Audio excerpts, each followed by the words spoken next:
ایک खूबसूरत मगर पुरस्कार कहानी के साथ शुरू होता है ड्रामा मेरे मुहसिन, जहां मोहब्बत, कुर्बानी और रना के दरमियान एक नई जंग छिड़ने वाली है। कहानी का मरकज़ है मुहसिन दानिश तैमूर, जो बज़ाहिर एक सख्त मिजाज, खौदेदार और कामयाब बिजनेसमैन है, मगर उसके दिल में माजी का एक ऐसा जख्म छुपा है जो इसे हर रिश्ते से दूर रखता है। दूसरी तरफ है आइज़ा सजल अली, एक बाहिम्मत, सादा और जज्बाती लड़की, जो ज़िंदगी की तलखीम के बावजूद उम्मीद का दामन नहीं छोड़ती।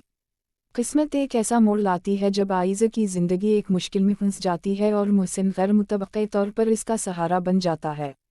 लेकिन ये एहसान सिर्फ हमदर्दी नहीं, बल्कि एक खामोश जज्बा है जिसे मुहसिन खुद भी नाम नहीं दे पाता।